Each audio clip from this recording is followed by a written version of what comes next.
Welcome to Showcase of Nonprofits, where my guests serve our community in various ways.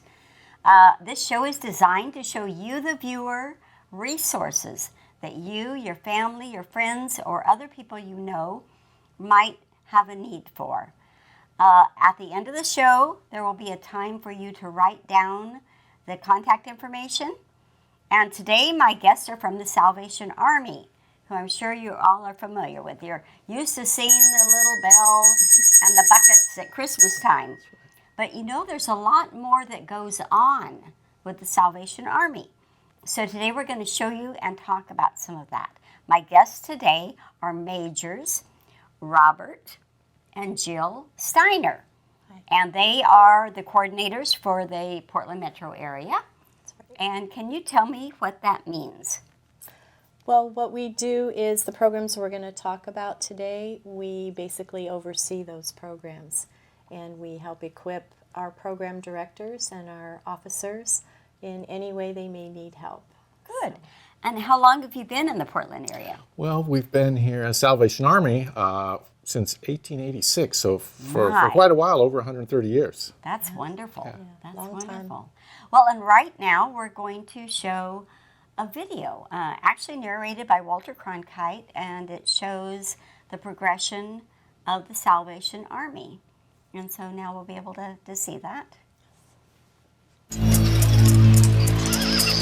London calling, attention all stations. It is 1902. The Marconi Wireless Telegraph Company of London, England prepares its first transatlantic message. It will be relayed around the world. Transmission time for each is limited. Stand by for wireless telegraph message from General William Booth. William Booth, founder of the Salvation Army, sends one word.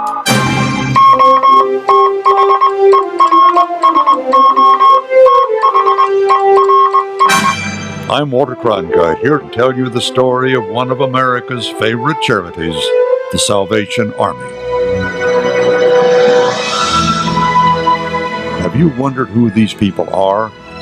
This Salvation Army? I did, and this is what I found. I guess people at the Salvation Army are pretty much like all the rest of us. At least I'd like to think that. What is it about this organization that makes it, as they say, America's favorite charity? It prides itself on having a reputation for caring. From the Army's very beginning, its members and its workers have believed theirs is not a job, but a commitment. This Army's mission is summarized in a single word: others.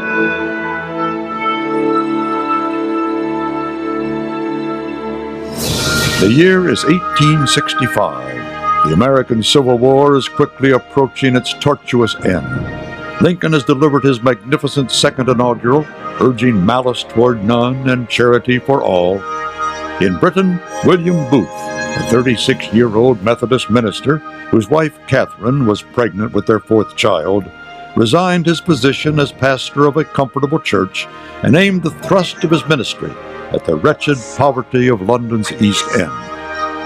Thus was born the Salvation Army, and on Christmas Eve, the only present in the Booth household was delivered by Catherine, a baby daughter, Evangeline, destined to extend her father's ministry and spread the joy of Christmas around the world.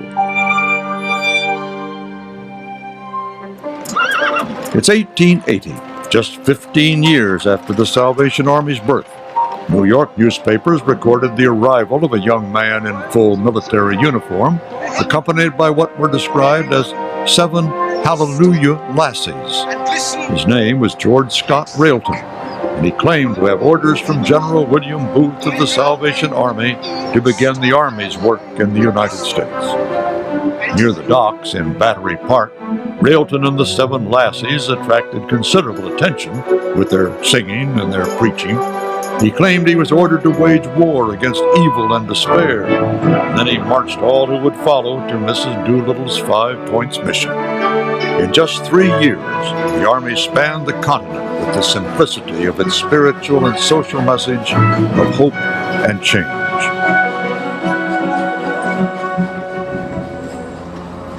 In 1890, Catherine lay near death but urged her husband to do something about the awful scourge of child prostitution. Booth attacked the problem head-on, in the courts and in Parliament, with demonstrations of civil disobedience that resulted in the arrest of his oldest son, Bramwell. His pleadings before the courts of justice and humanity had a powerful effect in reducing child prostitution. Not finished, his next target was what he saw as the ugly, selfish use of young children as common laborers, which permanently condemned them to a life of poverty.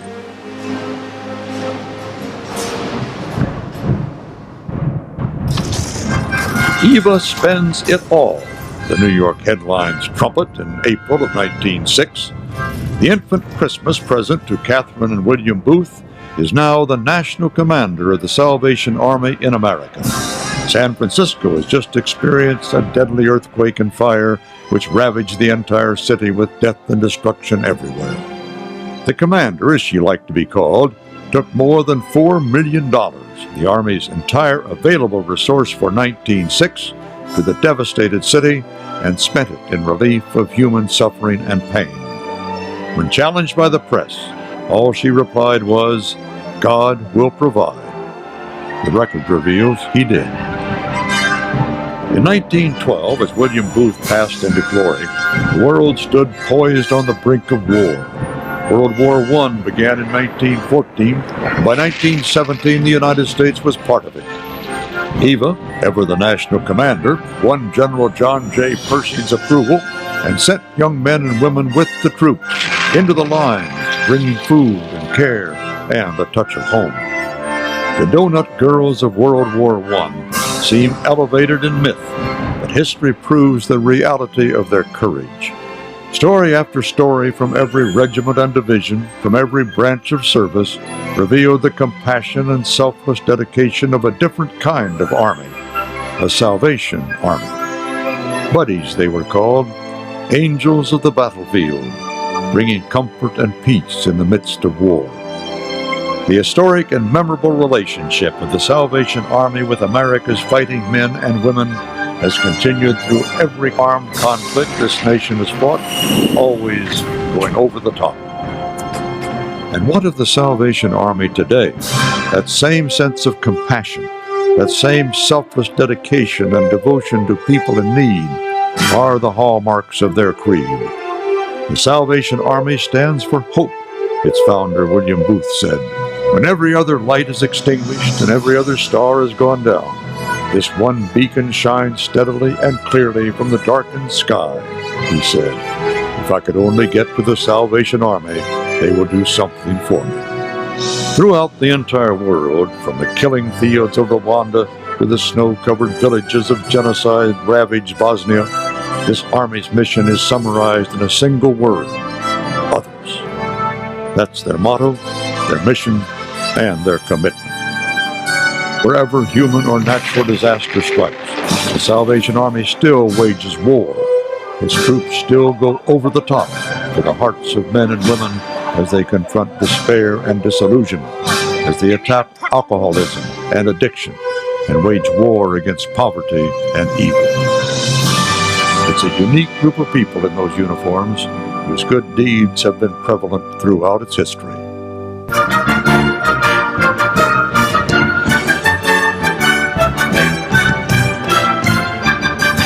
Oh, come, let us sing through the God of my praise. He is the rock of my salvation. Oh, come, let us sing through the God of my praise. With adoration and praise.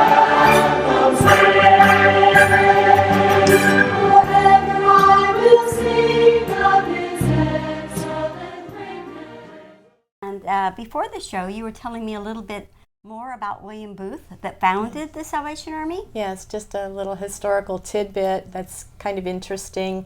William Booth was a Methodist minister, as they mentioned in the video, and we were known for starting church in the streets, and that came from, in those days, people used to pay for their seats up front in church. And William Booth gathered people who he felt needed the Lord off the streets, and he marched them down the aisle to the front seats where he felt they ought to be, and they were thrown out of the church. And so William Booth took his ministry to the streets in East London. And so that's how we got started in street ministry with the Salvation Army. Wow. And then you were telling me something about his wife. Well, yeah, the Salvation Army is pretty progressive when it comes to the ministry. So both the husband and wife worked in the ministry. So while William was down working on the streets of London, east side London, preaching to the poor, his wife Catherine was speaking to the aristocrats and generating the funding for the mission down on the streets. So very interesting. Interesting world. Yeah. Very interesting. They were both very charismatic speakers. Yeah, So yeah, That's right. good. A real team. yes. Yes. Right. And the Salvation Army is still being a real team, working together with a lot of different, just a real variety of things you do. So now I would like to introduce some of those to people. Okay. Can you start us off, Jill, with telling us some of the facilities and resources you have? Absolutely, sure. Like you said, most people know us by the ringing of the bells at Christmas time, and they think that we are thrift stores, and they're not aware that we are a church first. The Salvation Army is a church first, and all of the things that we do flow out of the mission of our church, which is to serve suffering humanity without discrimination and to preach the gospel of Jesus Christ. And so we have, in just the metro area, we have 3 core. We call our churches core. We're all the military motif here, and we believe that we're an army for the Lord. And so we have 3 core in the metro area. All of our core have social service programs. They have food pantries. They help with energy assistance and clothing, all of those things. They all have Troops, which is our version of scouting. It's a scouting program where the children earn badges and they learn life skills and things like that. We all have music programs. They teach children musical instruments of all kind. The band is a big thing in the Salvation Army. You've probably seen us in parades and things like that. We have youth groups, Bible studies, groups for teens, groups for men, and groups for women of all ages. And all of our core have church services, regular church services. And you can find the locations of all of our core that I'm going to name on our website, which I think is going to be posted. Yes, at the end of the program. At the end of the program. So our Gresham core is located obviously in Gresham. It's in the heart of the Rockwood community. And they have a food pantry. Their signature programs are their after-school program. They have an after-school tutoring program, and their food pantry, I would say, are their 2 shining programs there. They also have a summer basketball program that runs, I think, from April to October every year. And that's a great program because it's an outside court, but it's being used all the time, even into when it's getting pretty cold and the kids want to start out there when it's cold. I wouldn't go out there and play, but it's a wonderful addition to the community. Yeah. It is. The kids love it, and it's well used. I know even when we go there for church services, there's kids out there playing basketball. So. Yes. It's really appreciated in the community. We also have a core called the Moore Street Core. They have a huge gymnasium there that serves the community very well. We have groups that meet there for cardio, for fitness classes. We have a weight room. There are classes going on all the time, different things. There's a Zumba class for exercise. Right. They have all kinds of things going on there. They also have a basketball camp that happens out of that gymnasium for youth. And they also have church services there, the food pantry, and all of those things that I named as well. And there's church, I think we're going to list the church services at a later time too. And the time. I should put a plug in for that because Moore Street's having their annual basketball tournament this month, the 17th, 18th, and 19th, where different teams side up, and it's a tournament and great fun. I actually played last year in the tournament. Good for you. Good for you. And our last core in this metro area is our Portland Tabernacle Citadel, and they also have all of those same things that I mentioned. They have music programs for youth. They have the food pantry. They do a back-to-school program. All of our Corps also do a back-to-school program where they supply backpacks and school supplies for kids and clothing every year before school starts. And then that kind of wraps up our Corps for the Yeah, but that's quite a bit, area. and I think there's quite a bit there that a lot of people didn't even know existed. Like I I'm say, sure. the use of the bucket and the Yes. ringing bell, and maybe passing out food or Christmas baskets. I think Yes. you do Christmas boxes Yes. frequently, and Yes, maybe we even do. Thanksgiving boxes, don't you? Yes, that's a probably? big thing. All of our Corps, every Christmas is huge in the Salvation Army, and all of the money that we raise at the kettle sites where the bells are being rung go back into those particular programs to support all of the things that we do for the community. And you mentioned the food pantry, and I think that even includes, don't you have one for people and one for seniors and different groups that come in for food? Yeah, Don't you? anyone can come in. It doesn't. Okay. It's not age specific. It's just low income families, Okay. and anyone can come in and get assistance. And then what would they bring in? Identification, address? What would they need to show up with if they wanted a food box? I think they just need their identification, Okay. proof of income, Yeah. proof of address. Okay.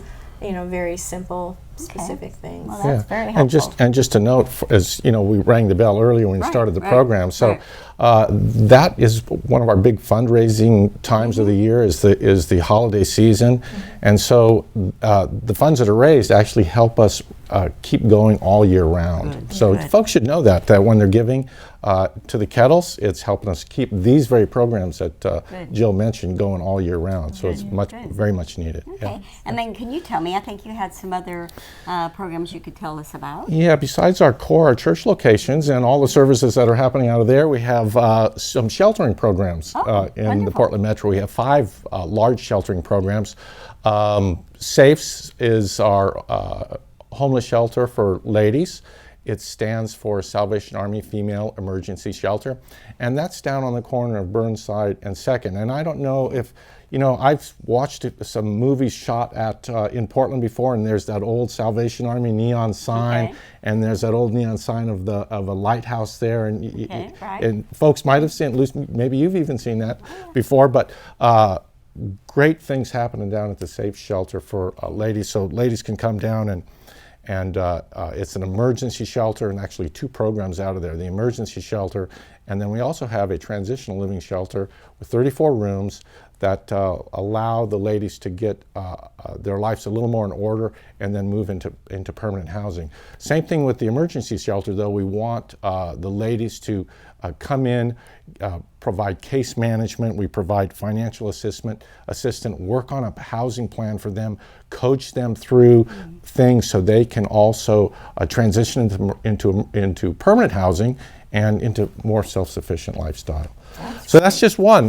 There's another program that we have, the domestic violence shelter program, and that houses about 60 to 75 ladies with their kids. And I was just talking to the director down the other day, and there was 35 kids in the program, so a lot of kids. So there's a lot of, it's very active. It provides a place for a safe place, and again, helping the ladies get back on their feet, get through the trauma of domestic violence and get back into housing again. So another great program, the Our Salvation Army. domestic violence program is also one of the only domestic violence programs that provides a child care program, so that the women have time to go and attend support groups and things that they need to help them get back on their feet. So. And it is Very the nice. largest shelter in the state for domestic Really? violence. Domestic Yes. violence. Yeah. We also have a center for teens. It's called our White Shield Center, and in that we minister to young ladies who are pregnant or with children, and these girls are referred to us through Department of Human Services or Oregon Youth Authority. And we have school, actually Portland Public Schools, a school on site there. And so it helps the girls get oriented and get get sort of back into the swing of things, so to speak. But there's also case management, social and life skills for the girls. Of course, there's a parenting section. There's an early learning center for the babies that come in, and a lot of good stuff. Again, happening in our shelters. That program actually, that building has actually been there used by the Salvation Army since 1886, I believe. And it used to be a maternity and hospital ward where, you know, they used to send young teen girls who were unmarried that found themselves pregnant. They would be sent away, and this was one of the places that they sent them, and they would have their babies, and then they would be adopted out. And so now we help the girls learn how to keep their children and raise families and stay together. That's wonderful. Yeah, that's great. And then one of our other shelters, which we're very proud of, is our Veterans and Family Center. And homeless vets come in and basically get, again, case management, help get their lives back together. They have a lot of different resources, skill building. They get benefits assistance through the VA, and of course we're in partnership with the VA and work with the VA very closely out there. And again, the purpose of these programs is to get these folks back into permanent housing. Good, good. And I should say, it's not just the veterans, it's the veterans and their families. Yes. So even though we might have room for, say, 50, 60 veterans, by the time all the kids and spouses and different things, there's usually 100 folks in the facility at any one time. Right. So great program. Well, that's overwhelming. I mean, a lot. You have to probably be very organized and very diversified and have a lot of good people working under your authority. I should mention one other program we have, which is a very well-known program in the Salvation Army. It's our Adult Rehabilitation Center. And that's what our thrift stores are tied to. Oh. So when you give a donation to the Salvation Army thrift store, or you want to know, well, where does all this money go to? Right. It goes 100% back into running our adult rehabilitation centers, and we don't get any other funding other than that, and it helps men and women to nationwide. It's men and women. Here in Portland, it's just a men's shelter, 120 beds, gets them back on their feet through addictions, and lead a productive life. Good. So. Good.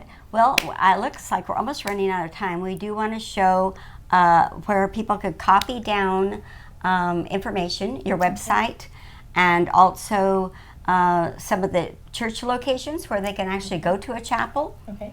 So we're going to be able to show that coming up here promptly. And I'm glad that you have so many different places people, can go to for these different services. Like I see in Gresham you have one. Can you give us the address for that one in Gresham? Yes. The address is 473 Southeast 194th Avenue, and the church service is every Sunday at 10:30. They have Sunday school at 9:30 and church at 10:30. And then there's the Portland Tabernacle Citadel. It's at 1712 Northeast Sandy Boulevard, and their church services start at 10:45 every Sunday morning.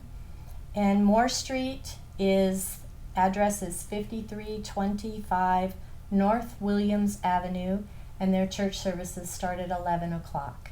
Okay. And they're an hour before each of those church services, they have Sunday school as well. Okay. Yeah. And I think a lot of people just aren't aware of that you have the church services besides the food, besides the shelters, besides the basketball and youth camps, that you really do serve the community. Yes. And then I see you also have a Rose Senior Drop-In Center. Yes, at our Portland Tabernacle location, connected to that building is it's called the Rose Center. It's a senior drop-in center. Okay. Seniors buy memberships there, or any senior can actually walk in off the streets, and they can get a hot lunch. They go on all kinds of outings. They do all kinds of activities. I think they do Tai Chi, and they play pinochle, and they have a pool table in there, but they just do all kinds of things. All right. That sounds very good. Well, and I've certainly appreciated you coming. And again, my guests have been Majors Robert and Jill Steiner from the Salvation Army Corps in Portland, Oregon. Thank you so much for taking time. Thanks for having us You're on. welcome. Appreciate it. You're welcome. Very good. Glad it worked Enjoyed out. it.